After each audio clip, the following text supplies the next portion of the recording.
Hello everyone, how are you?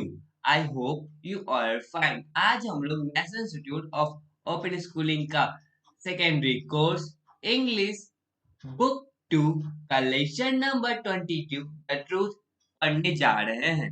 चलिए शुरू करते हैं। लेसन 22 द ट्रूथ, सच्चाई। Our holy scriptures, reformers, and preachers have always emphasized the need for controlling strong emotion and ambition in order to maintain a calm and peaceful attitude. Strong negative emotions like anger, jealousy, etc., if controlled, are destructive in life. हमारे पवित्र शास्त्रों, सुधारकों और प्रचारकों ने हमेशा एक शांत और शांतिपूर्ण रवैया बनाए रखने के लिए मजबूत भावनाओं और महत्वाकांक्षाओं को नियंत्रित करने की आवश्यकता पर जोर दिया है। क्रोध, ईर्ष्या आदि जैसे नकारात्मक भावनाएं यदि अनियंत्रित हो तो जीवन में विनाशकारी होती है। Read a few line from the Atharvaveda below and think over them. नीचे अर्थवेद की कुछ पंक्तियां पढ़े और उन पर विचार करें। Words can confer strength, they can drown it off. Words can gain friends, they can turn them into enemies. शब्द शक्ति प्रदान कर सकते हैं, वे इसे डुबो सकते हैं। शब्द मित्र प्राप्त कर सकते हैं, वे इन्हें बदल सकते हैं दुश्मनों में। Words can elevate or lower the individual. One must learn the habit of making one's words sweet, soft, and pleasant.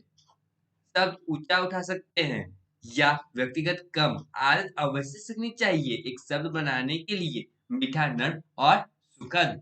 What kind of words are being recommended in the above lines? उपरोक्त पंक्तियों में किस तरह के शब्दों की सिफारिश की जा रही है? Let us read the text. हम पाठ पढ़े। Have you ever been hurt by what someone said to you? Did the pain last for a long time? Did you think at that time that the other people could have said the same thing in a less hurtful manner? Read the poem Truth and find out what the poet has to say.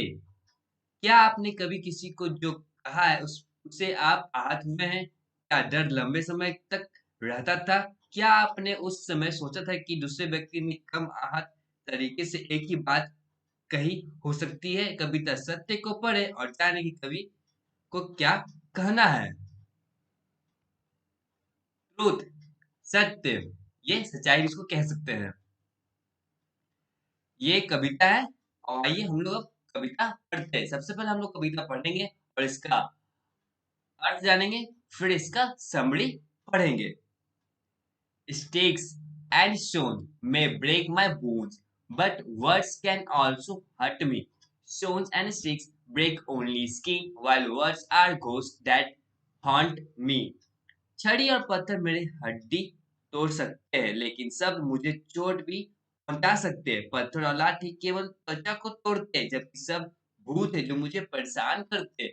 Slant and curve the word sword full to pierce and stick inside me. Bats and bricks may ache bones, but words can mortify me.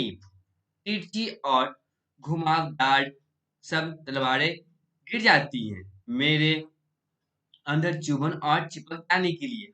हड्डियों के माध्यम से चमगादड़ और ईंटें दर्द कर सकती हैं, लेकिन शब्द मुझे गिरवी रख सकते हैं। Pain from words has left its scar on mine, and here that's tender cuts and bruises now have healed. It's word that I remembered. शब्दों से दर्द ने अपना दाग छोड़ दिया है, दिमाग और दिल पर है कि निवा निविदा है, कटे फटे अब ठीक हो गए। यह मेरे द्वारा याद किए गए शब्द है। वेरी वेड इनके पोएट है, इस कवि के मतलब इस कविता के। अब आइए हम लोग इसका समरी जानते हैं। फर्स्ट स्टैंजा में कवि कहता है कि न केवल डंडे और पत्थर उसे चोट पहुंचा सकते हैं और उसकी हड्डियां तोड़ सकते हैं, बल्कि शब्द भी उसी प्रकार चोट पहुंचा सकते हैं। उसका कहना है कि डंडे और पत्थरों से केवल त्वचा को चोट लगती है, लेकिन सब प्रेत की तरह है जो हमेशा उसके पीछे पड़े रहते हैं। स्टैंडर्ड 2 में शब्द की तलवारें तिरछी और वर्गाकार होती है। वे कटने के लिए कभी पर गिरती है और उसके भीतर उसके मन और आत्मा को चोट पहुंचाती है। उसका कहना है कि एक पत्थर केवल हड्डियों में पीड़ा पैदा करती है, लेकिन शब्द उसे अपमानित कर सकते हैं जो अधिक दर्दनाक है। स्टैंजा 3 कभी बोलना जारी रखता है कि शब्दों की पीड़ा से उसके मन तथा नाजुक दिल पर निशान बन गए।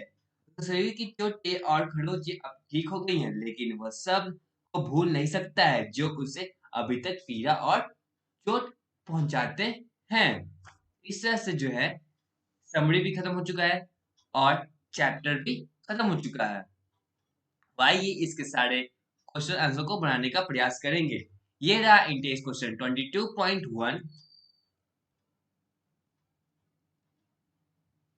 ये रहा इंडेक्स क्वेश्चन 22.2, ये रहा इंडेक्स क्वेश्चन 22.3, ये रहा फेमिनिन क्वेश्चन। जहां पे अगर नहीं दिख रहा हो वहां पे जूम करें या फिर पॉज करके देख लें। इसमें कुछ ग्रामर सेक्शन भी होंगे, उसे बनाने का कोशिश करें। और ये रहा आंसर, सारे इंटेक्स क्वेश्चन और फेमिनिन क्वेश्चन का आंसर दिया गया है। पहले खुद से बनाएं, फिर यहां से चेक कर लें। That's all. Thank you everyone.